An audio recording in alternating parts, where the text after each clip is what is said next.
अगले रूल की बारी आ गई है, तो फटाफट से देखते हैं ये वाला रूल क्या कहता है। देखिए, रूल बड़ा ही आसान है। देयर आर नाउन्स जिनका हमेशा प्लूरल ही फॉर्म होता है, वो प्लूरल ही मीनिंग में भी होते हैं और वो प्लूरल ही वर्ब भी लेते हैं। कहने का मतलब कि इसमें गड़बड़ी लोग करते कहाँ पर है, उनको लगता है कि अच्छा, नाउन है और प्लूरल है तो एस ई एस लगा हुआ है, तो इसमें से एस ई एस हटा दो, सिंगुलर बन जाएगा और मैं उसको सिंगुलर सब्जेक्ट की तरह ट्रीट कर लूंगा, लेकिन ऐसा होता नहीं है। और हाँ, यहाँ पर मैं जीन्स, सिजर्स उनकी बात नहीं कर रहा।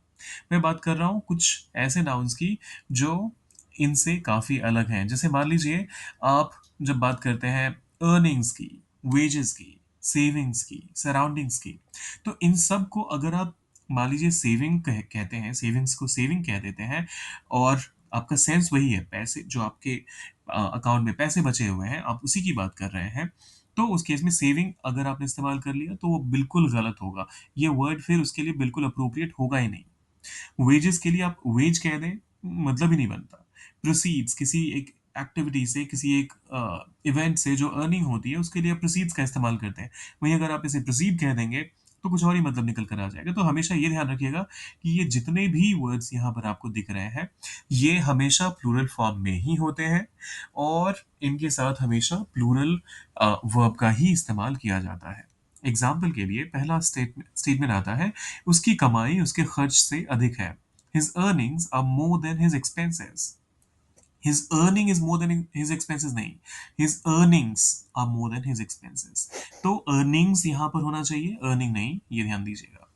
दूसरा एग्जाम्पल कहता है, उसकी बचत अब सुरक्षित नहीं है। His savings are no longer safe. His savings are no longer safe. His saving is no longer safe? That's incorrect. His savings are no longer safe.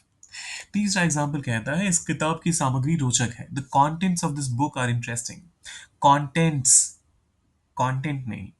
The content of this book is interesting नहीं, the contents of this book are interesting. इन सामानों की कीमत बहुत ज्यादा है, इन सामानों की कीमत बहुत ज्यादा है। The goods are very expensive.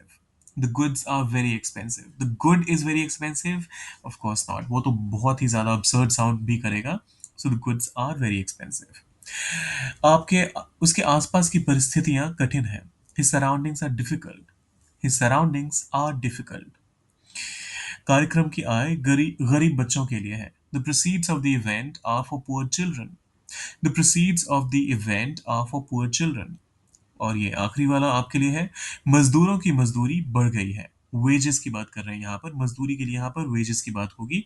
तो कैसे ट्रांसलेट करेंगे आप इसे, सोचिए और डालिए उसे कमेंट सेक्शन में।